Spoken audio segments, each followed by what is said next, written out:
صاحب سے انہیں کوئی بے معنی یا کوئی ہلکی سی بھی ہوئے کہ بات کچھ اور کریں اور ایکشن کو اور کریں، ان کی جو منہ سے ان کی بات نکلتی تھی وہ بات پوری کرتے تھے، جو دل سے بات کرتے تھے وہی فائنل ان کی بات ہوتی تھی۔ اور یقین مانیں میرا پیار بھی بہت ہے، لیکن لڑائیاں بھی بہت زیادہ ہوتی تھی ان کے ساتھ، لیکن جدھر پیار ہوئے لڑائی بھی ادھر ہی ہوتی ہے۔ میں آج بھی اپنے اللہ سے دعا کرتا ہوں کہ فرق مجید صاحب کو جنت میں اعلیٰ مقام عطا فرمائیں، اور یقین مانیں علی صاحب کو دیکھ کے، علی فرق صاحب کو مجھے خوشی ہوتی ہے،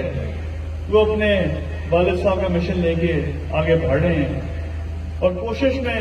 ان کی کوئی کمی نہیں ہے۔ لیکن جو فاروق صاحب تھے، یقین مانیں بہت کم لوگ ایسے پیدا ہوتے ہیں دنیا میں، لیکن علی صاحب کی پوری کوشش ہے اور مجھے یقین ہے کہ وہ آپ لوگوں کو فاروق صاحب کی کمی محسوس نہیں ہونے دیں گے، اور انشاءاللہ تعالی علی صاحب، بیگ صاحب ہوں گے، یہ سارے ایک ٹیم کی طرح چل رہے ہیں، صرف اس لیے چل رہے ہیں کہ فرق مجید کا نام زندہ رہے کھاریاں۔ اور میں ہمیشہ سے پہلے بھی ان کے ساتھ کھڑا تھا، آج بھی ان کے ساتھ ہی کھڑا ہوں، اور انشاءاللہ جدھر میری ضرورت پڑے میں ان کے ساتھ رہوں گا۔ اور بات کرنا چاہوں گا دوبارہ سے فاروق صاحب کی۔ میں تو سیاست میں آیا بھی نہیں تھا جب فاروق صاحب کاف لیگ میں شمولیت کی تھی انہوں نے، اور یقین مانیں اس ٹائم پہ مسلم لیگ نون کا عروج کا دور تھا،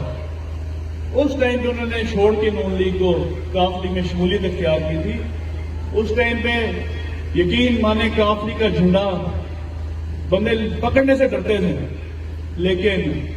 انہوں نے ہمارا ساتھ دیا اور ہمیں کھاریاں میں اچھی خاصی کامیابی دلائی۔ اور آج کیونکہ کچھ ساتھی ہوتے ہیں جو ہوا کا رخ دیکھ کے آپ کے ساتھ آ جاتے ہیں، لیکن وہ ایک ایسے ساتھی تھے کہ انہوں نے ہر چیز چھوڑ کے، عروج کو چھوڑ کے، جو لوگ زوال میں تھے ان کے ساتھ آگے کھڑے ہو گئے۔ یہ ان کی ایک مثال ہے کہ ایسے بندے ہیں جو ہر مشکل وقت میں آپ کے ساتھ کھڑے رہے ہیں۔ اور یقین مانیں جب وہ فوت ہوئے ہیں، میں خود آیا تھا جنازے پہ، میں نے خود دیکھا تھا کہ کھاریاں کی عوام کیسی مایوس تھی۔ سارے بندے جو جنازے میں تھے، بچہ بچہ رو رہا تھا، اور وہ صرف اس لیے رو رہا تھا کیونکہ فرق مجید صاحب کے احسانات بہت ہیں کھاریاں شہر میں۔ انہوں نے ہر غریب کی مدد کی، ہر غریب کا ساتھ دیا، جس کو دوائی کی ضرورت پڑی اس کو دوائی دی، جس کو اسپتال میں علاج کا ضرورت پڑی اس نے علاج کرایا۔ اور یقین مانیں